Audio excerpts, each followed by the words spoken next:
और इन सब के बीच एक और बड़ी खबर आपको बता दें, सियासी गलियारे से शरद पवार से मुलाकात के बाद ममता की तरफ से बड़ा बयान सामने आया है। यूपीए का अब कोई वजूद नहीं है, ये ममता बनर्जी की तरफ से बयान। ममता बनर्जी का राहुल गांधी पर भी निशाना। राहुल गांधी आधा वक्त विदेश में रहते हैं।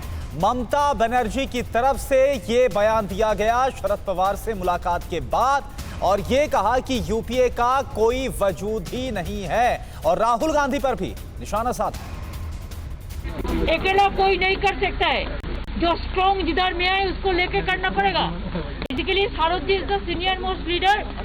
बहुत दिन से हम सारोद जी का साथ में काम किया है, इसी के लिए मैं सारोद जी को साथ पॉलिटिकल कार्टिसी और डिस्कशन करने के लिए आई हुई है। सारोद जी ने जो बात कहा है हम सहमत हैं। अरे क्या यूपीए, अभी यूपीए नहीं है। यूपीए क्या है, क्या करेगा बैठ के।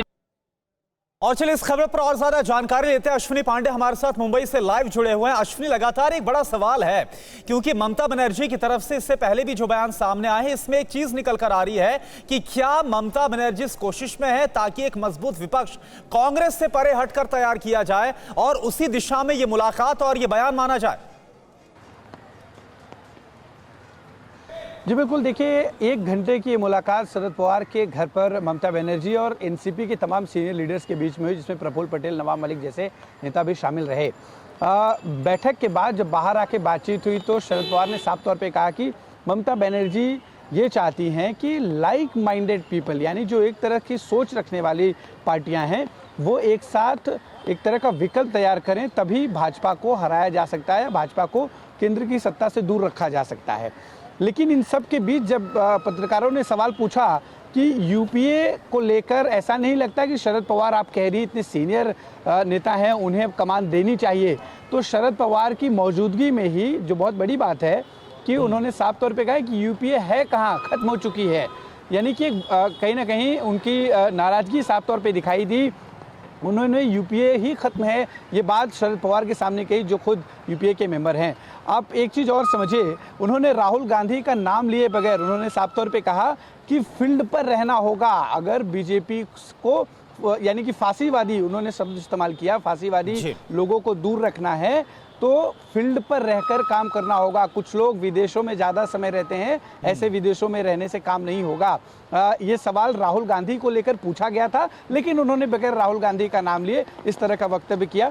जाहिर सी बात है ये, क्योंकि जिस तरह से हमने बंगाल में देखा कि बहुत ज़्यादा बीजेपी ने वहाँ मेहनत की, बड़े से बड़े नेता उतार दिए गए, वहाँ पर लगातार प्रचार होता रहा, लेकिन एक तरह से ममता बनर्जी वहाँ से बहुमत से जीत कर आई। और महाराष्ट्र में खासतौर पे शिवसेना के जो नेता हैं संजय राउत, इस बात को लेकर हमेशा प्रेस करते रहे और उनसे भी मुलाकात हुई है। संजय राउत, मतलब साफ है अश्विनी, जो आप कह रहे हैं कि ममता बनर्जी कोशिश कर रही हैं कि गैर बीजेपी जो दल हैं और कांग्रेस से परे कोई एक ऐसा मोर्चा बनाया जाए। हालांकि कवायद इससे पहले भी होती रही है और कामयाबी नहीं मिली है। इस बार देखते हैं ममता बनर्जी जिन तेवरों के साथ उतरी हैं और कांग्रेस को भी जिस तरह से वो लगातार किनारे कर रही हैं, क्या वो अपने मंसूबों में कामयाब होती हैं, क्षेत्रीय दलों को इस तरह से साथ लाती हैं जो बीजेपी और कांग्रेस को यहां पर चुनौती दे सके। बहुत शुक्रिया आपका अश्विनी इन तमाम जानकारियों के लिए। लेकिन देखिए माहौल सियासी है।